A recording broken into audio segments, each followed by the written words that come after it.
আমাদের পরীক্ষা শুরু 11টায় আর আমরা বের হয়েছি 9:10 এরকম। জ্যামের জন্য আর কি তাড়াতাড়ি বের হওয়া। স্কুলের সামনের রোডটা এত জ্যাম, স্টুডেন্ট ঢুকতে পারে, এটা হচ্ছে একটা বড় সমস্যা।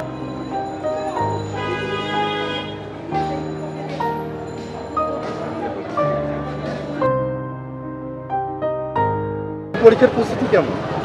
আলহামদুলিল্লাহ মোটামুটি ভালোই। এখন প্রশ্নের উপর ডিপেন্ড করে, প্রশ্ন হার্ড হয় না ইজি হয় ওটার উপর ডিপেন্ড, কিন্তু এমনিতে প্রস্তুতি আলহামদুলিল্লাহ ভালোই আছে। আমরা এখন পরীক্ষা দিয়ে ইন্টারে থাকতাম, কিন্তু একটা বছর যে এই গ্যাপটা তো পূরণ করা হবে না। যেহেতু অনেকদিন পর হইতাছে তো পরীক্ষার প্রস্তুতি ভালোই। ফেব্রুয়ারিতে পরীক্ষা হওয়ার কথা ছিল। হ্যাঁ, একটু গ্যাপ ছিল, তার জন্য আমরা একটু পিছিয়ে পড়ছিলাম, কিন্তু আবার ডেট দেওয়াতে এখন পড়াশোনা করছি, তো ভালোই প্রিপারেশন। 19 জনের আগে যে প্রস্তুতিটা ছিল সেটা মাঝখান দিয়ে মানে একটু ব্রেকডাউন হয়ে যায়, মানে ওই টাইপের একটা প্রস্তুতি একটা ছিল। পরে একটা মাথায় চলে আসে যে অটো পাস বা সামথিং এই টাইপের কিছু একটা দিবে। পরে দেখলাম যে না, 15 সেপ্টেম্বর হবে না, শেষ মিনিটে কি হয়ে যেতেছে।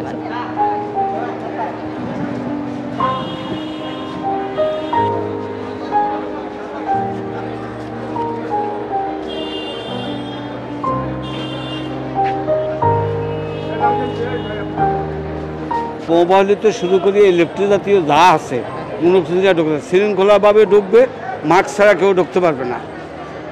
শুধু অ্যাডমিট কার্ড আর কলম, অ্যাডমিট কার্ড ছাড়া কেউ ঢুকতে পারবে না।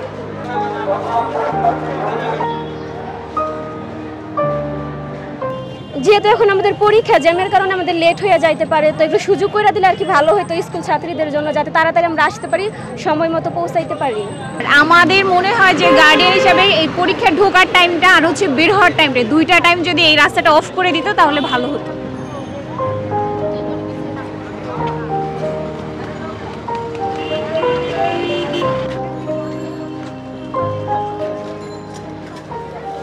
সংবাদ, ফিচার ও অনুষ্ঠানের জন্য ভিজিট করুন সংবাদ প্রকাশের ওয়েবসাইট এবং যুক্ত থাকুন ফেসবুক পেজ ও ইউটিউব চ্যানেলের সঙ্গে।